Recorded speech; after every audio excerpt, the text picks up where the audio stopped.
si Dieu existe, est-ce que Dieu existe? Est-ce qu'on a vraiment besoin d'un créateur pour expliquer le monde? D'abord, les scientifiques sont furieux de ce qu'ils vont découvrir.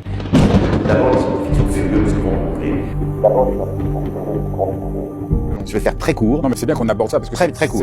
Les paramètres qui définissent l'univers sont réglés à la 15e décimale.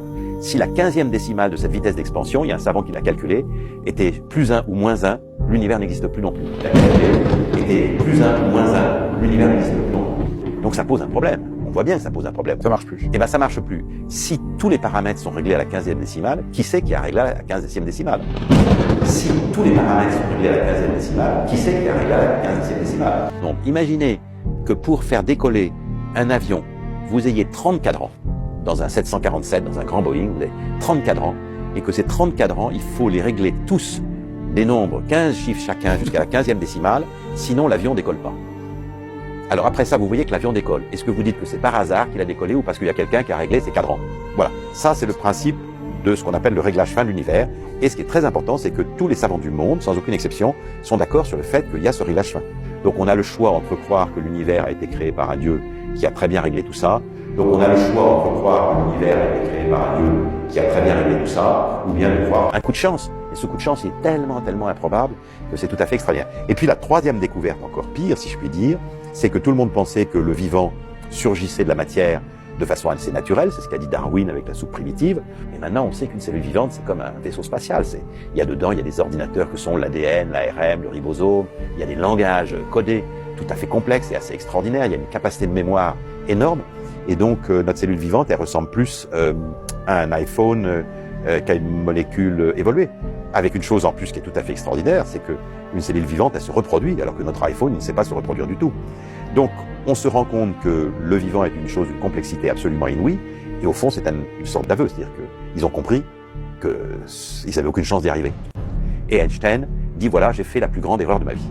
C'est tout à fait extraordinaire, c'est un homme très honnête. Il dit, j'ai fait la plus grande erreur de ma vie parce que j'ai trafiqué mes équations pour que l'univers soit stable. Et Einstein, effectivement, il est pas heureux parce que quand on commence à faire la théorie de l'atome primitif, ce qu'on appelle en langage populaire le Big Bang, Einstein lève les bras et soupire en disant, ah ben non, pas ça, c'est de la physique de curé.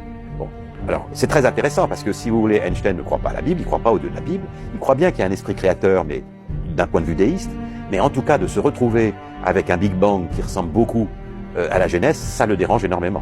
Et c'est ça ce qui est intéressant d'ailleurs.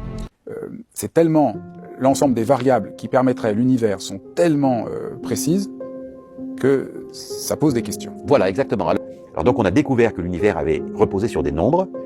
On considère qu'il y a 20 ou 30 nombres essentiels qui règlent l'univers. Alors on en a cité la vitesse de la lumière, la vitesse de l'expansion de l'univers au début quand il a créé, la masse des particules, les forces d'attraction, la constante de gravité, etc.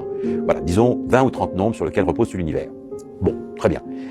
Depuis qu'on a des modèles mathématiques et qu'on a des gros ordinateurs, il y a des gens qui se sont mis à dire « et si on faisait varier ce nombre d'un tout petit poil ?» Qu'est-ce qui se passe? Un seul des 20. Un seul des 20 ou 30. Ouais. Voilà. Un seul des 20. Et alors, c'est dit que le premier fait ça, donc il y a très peu de temps, c'est dans les années 60-70, et il s'aperçoit que la vitesse d'expansion, si on modifie la 15e décimale, vous vous rendez bien compte, hein, je crois que notre nombre de sécurité sociale, notre numéro de sécurité sociale, il n'a que 12 chiffres.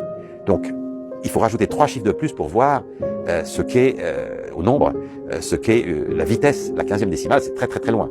Si on la fait varier simplement de 1, la 15e décimale, il n'y a plus d'univers. Si on la fait varier simplement de 1, la 15e décimale, il n'y a plus d'univers. Si on la fait varier simplement de 1, la 15e décimale, il n'y a plus d'univers.